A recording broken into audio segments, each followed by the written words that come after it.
Hi, welcome to my YouTube channel knowledge with Ragib. आइए पिछला class को कंटिन्यू करते हैं। तो एक्सट्रैक्शन करते हैं मेटल को in the middle of the activity series. ठीक है, अब मिडिल वाला को देखते हैं। ठीक है, कि जो मिडिल एक्टिविटी सीरीज में जो मिडिल में आते हैं, मिडिल में जो आप आते हैं उसको एक्सट्रैक्शन करने की कोशिश करते हैं। आपको पिछला क्लास में बताए थे हम।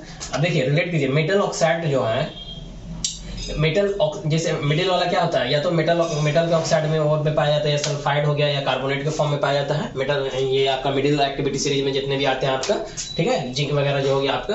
अब देखिए, एक्चुअली यहाँ पे आप देखने की कोशिश कीजिएगा तो मेटल ऑक्साइड वाला जो होता है उससे मेटल निकालना बहुत इजी होता है, बहुत इजी होता है एक्सट्रैक्ट करना मेटल को, जब वो मेटल ऑक्साइड के ओर के फॉर्म में हो। सल्फाइड के ओर के फॉर्म में होता है तो थोड़ा डिफिकल्ट होता है, कार्बोनेट वाला में थोड़ा डिफिकल्ट होता है। तो अब देखिए रोस्टिंग क्या होता है। रोस्टिंग क्या होता है ना कि यदि सल्फाइड और जो सल्फाइड का ओर के फॉर्म में है, जब सल्फाइड ओर में है, ठीक है, और आपको बताए थे जिससे हम लोग ऐसा, और मतलब क्या, उससे हम लोग क्या है मेटल निकाल लेते हैं। ऐसा मिनरल्स को और बोलते हैं जिससे हम लोग मेटल निकालते हैं। तो अगर कोई और है जो सल्फाइड फॉर्म में, मतलब कोई आपका कंपाउंड हो गया जो क्या है सल्फाइड के फॉर्म में, सल्फाइड के फॉर्म में कोई मेटल उससे अटैच है, ठीक है, तो वो सल्फाइड और हो गया। तो सल्फाइड और आर कन्वर्टेड इनटू ऑक्साइड्स। तो हम लोग क्या देखें यहाँ पे कि मेटल ऑक्साइड जब फॉर्म में होता है तो उससे एक्सट्रैक्ट करना मेटल बहुत ईजी होता है। तो सबसे पहले हम लोग क्या करते हैं कि रोस्टिंग क्या होता है कि एक प्रोसेस होता है जिसमें सल्फाइड और जो होता है उसको हम लोग कन्वर्ट कर देते हैं उसके ऑक्साइड वाला फॉर्म में, ठीक है, मेटल ऑक्साइड के फॉर्म में ला देते हैं सल्फाइड और से। और कैसे करते हैं ये, तो बाय हीटिंग स्ट्रांगली, बहुत स्ट्रांग उसको हीट करके करते हैं। और उस प्रोसेस में क्या होता है कि एक्सेस एयर होना चाहिए, in the presence of excess air करते हैं, तब उसको रोस्टिंग बोलते हैं। लेकिन यही चीज अगर कार्बोनेट ओर को हम लोग मेटल के ऑक्साइड के ओर में बनाते हैं बाय हीटिंग स्ट्रांगली, लेकिन लिमिटेड एयर में बनाते हैं तो उसको हम लोग कैल्सिनेशन बोलते हैं। ठीक है, कार्बोनेट वाला को कैसे करते हैं हम लोग, कैल्सिनेशन बताया था आपको। सल्फाइड ओर को हम लोग पिछला क्लास में आपको बताया था ना कि सल्फाइड ओर को हम लोग करने के लिए रोस्टिंग करते हैं। देखिए, आपको याद रखने के लिए आर और इस पास में, तो सल्फाइड को रोस्टिंग, कार्बोनेट को सीसी मेन है, सीसी कैल्सिनेशन, ठीक है। और मेटल के ऑक्साइड को हम लोग कैसे करते हैं, रिडक्शन के थ्रू करते हैं। अब देखिए यहाँ पे आप देखिएगा कैल्सिनेशन। अब देखिए, मान लीजिए जिंक का सल्फाइड है, इसको हम लोग हीट किए तो एयर में ऑक्सीजन है, तो उसके साथ ये हीट करने के बाद क्या होगा, ZnO बनेगा और सल्फर डाइऑक्साइड बन गया, ठीक है। अब ये ZnO जो बना तो हम लोग क्या कर दिए, इसको ला दिए ना मेटल के ऑक्साइड के फॉर्म में ला दिए। हाँ, उसके बाद हम लोग क्या करते हैं, रिडक्शन के थ्रू इसको जिंक निकाल लेंगे। अब देखिए यहाँ पे जैसे रिडक्शन के थ्रू इसको जिंक निकाल लेंगे, समझ गए बात, समझ रहे हैं ना, रिडक्शन के थ्रू हम लोग जिंक निकाल लेंगे। अब देखिए यहाँ पे हम आपको ये बताने की कोशिश कर रहे हैं कि जैसे अगर जिंक कार्बोनेट है, यहाँ पे हम लोग देखें कार्बोनेट का जो होता है उसको क्या बोलते हैं, उसको किस तरह से लोग करते हैं, कैल्सिनेशन के थ्रू। तो यहाँ पे जो करते हैं, यहाँ पे कैल्सिनेशन के थ्रू करते हैं। यहाँ पे आप हीट जब कीजिएगा तो हीट कीजिएगा तो क्या बनेगा, फिर ये आपको बन गया मेटल के ऑक्साइड के फॉर्म में आ गया और कार्बन डाइऑक्साइड बन गया।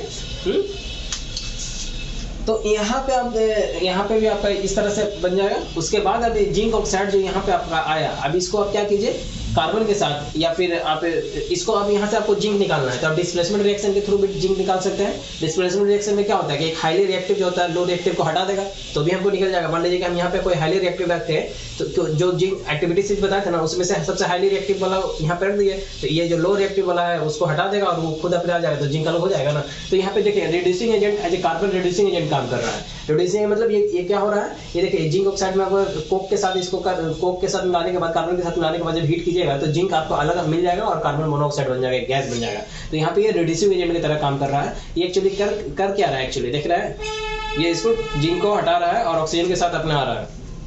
ऑक्सीडेशन रिडक्शन आपको पढ़ाए थे, ऑक्सीडाइज रिड्यूस्ड पढ़ाए थे, उस तरह से यहाँ पे और ही चीजें।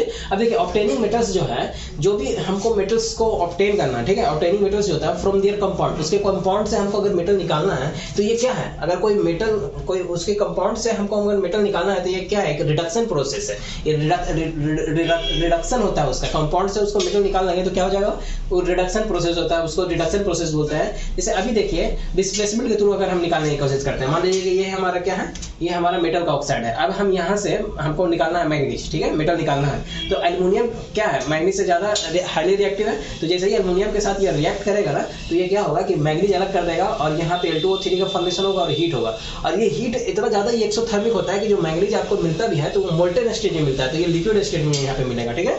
तो ये डिस्प्लेसमेंट रिएक्शन के थ्रू भी आप इस चीज को कर सकते हैं। अब देखिए थर्मिट रिएक्शन क्या होता है कि reaction which is used to join railway track या क्रैक्ड मशीन पार्ट। जो भी रेलवे ट्रैक है उसमें अगर आपका गैप आ गया या गैप को फिल करने के लिए होता है, या फिर क्रैक्ड मशीन पार्ट, कोई मशीन पार्ट है वो क्रैक हो चुका है, बीच से गैप आ गया आपका, ठीक है, तो उसको क्या होता है, उसको प्रिपेयर करने में, उसको ज्वाइंट करने में उसका यही होता है, उसमें जो रिएक्शन होता है उसको, उस रिएक्शन को हम लोग थर्मिक रिएक्शन बोलते हैं। तो reaction is use to join करने में रेलवे ट्रैक को या क्रैक्ड मशीन पार्ट को, जैसे Fe2O3 है और एल्युमिनियम, ये रिएक्शन फॉर एग्जांपल ये रिएक्शन होता है इसमें। देखिए कैसे होता है कि Fe2O3 और एल्युमिनियम के साथ जब रिएक्शन करवाइएगा तो ये क्या होता है, आयरन बनेगा Al2O3 और हीट बनता है। ये हीट इतना ज्यादा निकलता है, इतना एक्सोथर्मिक होता है कि आयरन जो होता है मोल्टेन स्टेट में होता है, मोल्टेन स्टेट में होता है। और वही क्या होता है कि हमारा जो रेलवे ट्रैक वगैरह है तो मोल्टेन स्टेट में जो आयरन प्रोड्यूस हुआ है उसी से क्या हो जाता है, उसी से आपको क्या हुआ, ये रिएक्शन होगा और ये मतलब ये आपका लिक्विड फॉर्म में आया और उसको आप गैप को क्या कर सकते हो, मोल्टेन आयरन से आप फिल कर सकते हैं और कूल होने के बाद क्या हो जाएगा, फिर ये सॉलिड बन जाएगा। Extracting metal towards the top of the activity series, जो एक्टिविटी सीरीज के टॉप में है उस मेटल को हम लोग कैसे निकालेंगे, ठीक है। तो उस मेटल को निकालने के लिए आप क्या कर सकते हैं, हीट करके नहीं निकाल सकते हैं, क्योंकि यहाँ पर आप देख रहे हैं कि खुद ही हाईली रिएक्टिव है। तो खुद ही हाईली रिएक्टिव है तो किसी से तो यहाँ पे देख रहे थे ना कि हाईली रिएक्टिव को, जो हाईली रिएक्टिव से हम लोग करवा दे रहे थे, तो खुद ही वो हाईली रिएक्टिव है तो उसको कौन डिस्प्लेस करेगा, नहीं कर पाएगा डिस्प्लेस, या कार्बन वगैरह के साथ हीट करने पे उसका नहीं हो पाता, क्योंकि वो इतना ज्यादा खुद हाईली रिएक्टिव है, क्योंकि उसको हटाने के लिए ये जो प्रोसेस अपनाते हैं इस प्रोसेस से नहीं होता है। वो खुद हाईली रिएक्टिव, क्योंकि उसको अपने जो जिसके साथ भी वो ऐड रहता है उसको अपने आप में ऐड करके रखने की कोशिश करता है। वो उसका ऐसा प्रॉपर्टीज होता है, उसको उस तरह से आप अगर करने की कोशिश कीजिएगा तो एक्सट्रैक्ट नहीं कर पाइएगा इस तरह से। तो उसके लिए हम लोग इलेक्ट्रोलाइटिक रिडक्शन करते हैं, और ये इलेक्ट्रोलाइटिक रिडक्शन जो होता है वो मोल्टेन स्टेट में होगा आपका। तो अब देखिए जैसे मान लीजिए कैथोड है, तो कैथोड क्या हो जाएगा, नेगेटिव इलेक्ट्रोड हो जाएगा। और इसमें क्या होता है, इसी इलेक्ट्रोलाइटिक रिडक्शन में क्या होता है कि कैथोड पे क्या होता है कि मेटल डिपॉजिट होना स्टार्ट हो जाएगा आपका, ठीक है। नेगेटिव स्टेट होता है और मेटल जो आपका पॉजिटिव होगा तो पॉजिटिव वाला मोल्टेन में आएगा, तो पॉजिटिव वाला नेगेटिव भी हो जाएगा अट्रैक्शन, और वो जाके यहाँ पे आपका डिपॉजिट होगा और यहाँ से आप ऑब्टेन कर सकते हैं, ठीक है। तो जैसे NaCl, NaCl2, CaCl2, Al2O3 ये सब काम लोग इस तरह से ही इलेक्ट्रोलाइटिक रिडक्शन के थ्रू, क्योंकि सोडियम देख रहे हैं ना इस मेटल में, सोडियम क्या है, हाईली रिएक्टिव है, मैग्नीशियम हाईली रिएक्टिव है, सब कैल्शियम।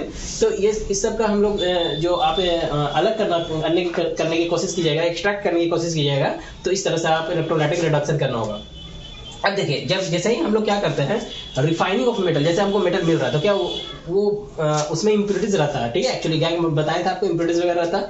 तो रिफाइन करते हैं पहले हम लोग मेटल को। तो मेटल को रिफाइन करने के लिए जैसे क्या होता है, इलेक्ट्रोलाइटिक रिफाइनिंग करते हैं, ठीक है। उसमें जैसे कॉपर, जिंक, निकल ये सब का हम लोग क्या करते हैं, इलेक्ट्रोलाइटिक रिफाइनिंग करते हैं। तो उसमें क्या होता है कि एक आप बीकर वगैरह लीजिए, इसमें आप कॉपर सल्फेट का एसिडिफाइड, मतलब उसमें क्या होता है H2SO4 वगैरह, H2SO4 या HCl डाइल्यूट भी डालिए और कॉपर सल्फेट भी डालिए, दोनों का मिक्सर रहना चाहिए। तो इसमें आप डालने के बाद एसिडिफाइड कॉपर सल्फेट डालिए, उसके बाद आप ये यहाँ इलेक्ट्रोड लेंगे, ठीक है। इलेक्ट्रोड जो लिए हैं तो एनोड जो है आप इम्प्योर मेटल लीजिए, जो आपका मेटल मिला वो प्योर अभी नहीं है, उसमें आपका इम्प्योरिटीज दिया है। तो इम्प्योर मेटल को आप क्या बनाना है, आपको एनोड बनाना है, पॉजिटिव चार्ज हो जाएगा, पॉजिटिव इलेक्ट्रोड हो जाएगा आपका, और कैथोड को आपको प्योर मेटल लेना है, प्योर मेटल का कैथोड लेना है। अब क्या कीजिए आप इलेक्ट्रोलाइट जो है सॉल्यूशन क्या है, मेटल साल्ट का सॉल्यूशन। तो यहाँ पे मेटल साल्ट में आप कॉपर सल्फेट लिया, एसिडिफाइड होना चाहिए, तो इसमें H2SO4 वगैरह भी आपको ऐड करना है, डाइल्यूट कर लीजिए। उसके बाद यहाँ पे क्या होगा कि आप जब ये रिएक्शन होगा ना, जैसे ही आप इलेक्ट्रिसिटी यहाँ कनेक्ट करेंगे बैटरी वगैरह से, इलेक्ट्रिसिटी जैसे पास करेगा तो क्या होगा कि ये जो कॉपर वाला आपका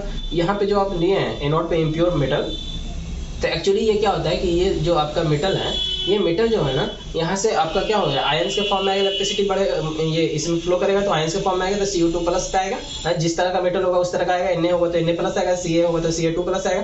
तो वो यहाँ से क्या होगा आपका डिस्प्लेस करना स्टार्ट करेगा, ठीक है।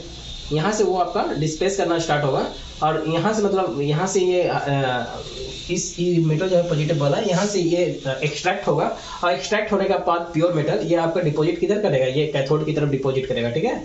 और जो आपका मिक्सचर होगा यहाँ से इस पे जो आपका इम्प्योरिटीज होगा, ये इम्प्योरिटीज कुछ इम्प्योरिटीज आपके क्या होंगे उसके लिक्विड में डिजॉल्व कर जाएंगे, जो सॉल्युबल होगा, जो सॉल्युबल नहीं होगा वो डिजॉल्व न करके यहाँ नीचे में डिपॉजिट हो जाएगा, इस तरह से नीचे डिपॉजिट हो जाएगा।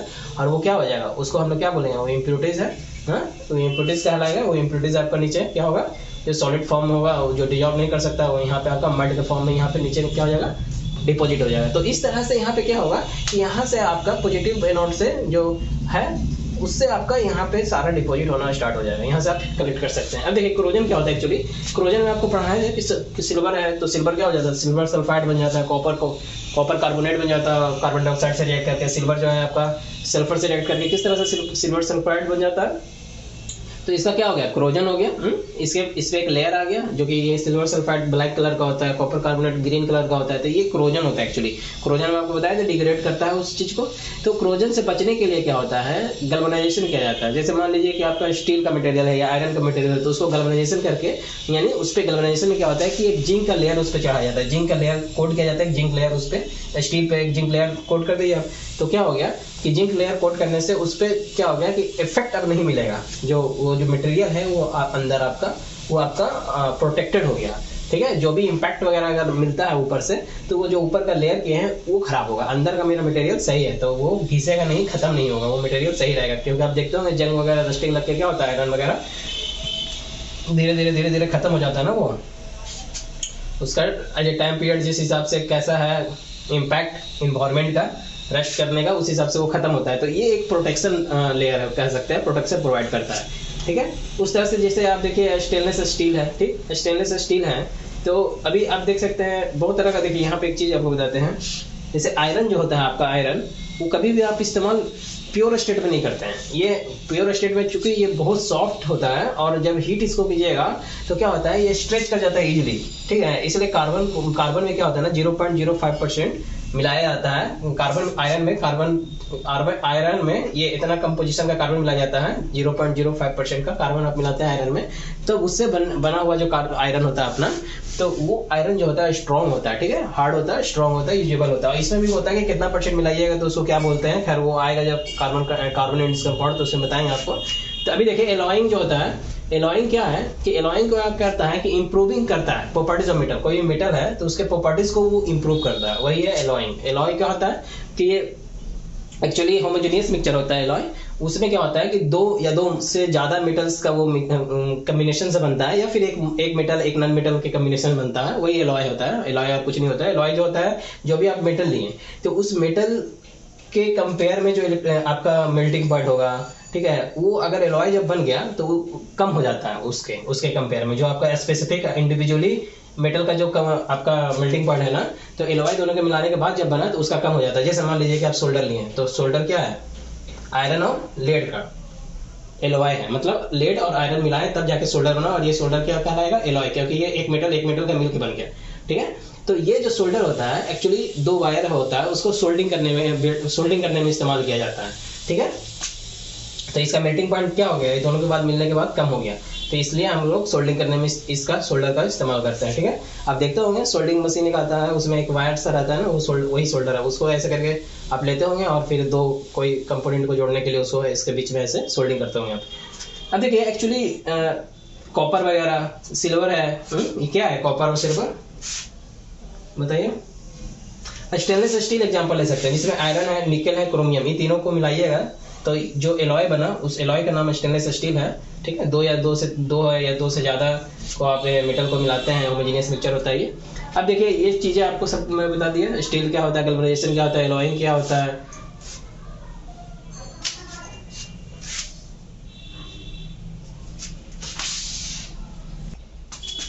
देखिए अब कॉपर सिल्वर, जैसे आप गोल्ड देखते होंगे, गोल्ड एक्चुअली गोल्ड भी प्योर फॉर्मेट में आप उसका ऑर्नामेंट्स नहीं बना सकते हैं गोल्ड का। ठीक है, ज्वेलरी नहीं बनता है उसका, तो प्योर फॉर्म में रहेगा। 24 कैरेट प्योर फॉर्मेट होता है गोल्ड का। एयू जो होता है, एयू इसका प्योर जो होता है 24 कैरेट होता है। लेकिन इसका एक्चुअली ज्वेलरी बनाने में हम लोग क्या करते हैं कि कॉपर या सिल्वर इसमें मिक्स करते हैं। ठीक है, कॉपर या सिल्वर मिक्स करते हैं तो इंडिया में 22 कैरेट का होता है, तो उसी को प्योर माना जाता है। मतलब इस फॉर्मेट में होगा तो ज्वेलरी आप बना सकते हैं, नहीं तो ऐसा अगर रहेगा तो बहुत सॉफ्ट रहता है, उसको आप बना ही नहीं सकते, उसको शेप नहीं दे सकते हैं। इसलिए कॉपर इसमें क्या होता है, कॉपर या सिल्वर को मिलाया जाता है। ठीक है, गोल्ड में 22 कैरेट का इसको बनाया जाता है मिक्स करके। प्योर फॉर्म इसका 24 कैरेट है। तो एक्चुअली एलॉय में आप देख क्या रहता है, एलॉय में होता क्या है, जैसे मान लीजिए कि हमको एलॉय हम किसी चीज का बनाएं, तो जो भी आप एलॉय बना रहे हैं, जो आपका मेन है, ठीक है, जो आपका मेन है उसको आप क्या कीजिए, उसको आपको मोल्टेन स्टेट मिलाना है, और जो आपका जो और बाकी है, ठीक है, बाकी जिसको आप ऐड करना चाहते हैं उसको क्या कर दिया जाता है, इसमें डिजोल्व कर दिया जाता है, और उसके बाद जो बनता है वो लिक्विड फॉर्म में आएगा, लिक्विड फॉर्म में बनेगा। उसके बाद वो जैसे ही कूल्ड होगा तो वो सॉलिड फॉर्म में आ जाएगा। तो इस तरह से एलॉय बनता है। ठीक है, इसको आप मोल्टेन स्टेट में लाइए प्योर वाला को, जिसमें आपको मिक्स करना है, और जो चीज मिक्स करना है, ठीक है, उसको इसी में डिजोल्व कर दिया जाता है। जो मेन है आपका, जैसे आयरन है मेन और कार्बन है, तो आयरन को मोल्टेन स्टेट में लाया जाता है और कार्बन को इसमें क्या कर दिया जाता है, डिजॉल्व कर दिया जाता है, मिक्स कर दिया जाता है, उसमें डिजॉल्व हो जाता है कार्बन आयरन में। उसके बाद वो फिर जब पुल्ड होता है, जब ठंडी होता है वो, तो वो क्या हो जाता है, फिर से आप उसको सॉलिड स्टेट में ऑब्टेन कर सकते हैं। तो ये this is all about metal and non metal. Hope आपको सब समझ में आया होगा। मिलता है फिर नेक्स्ट टॉपिक के साथ नेक्स्ट क्लास में।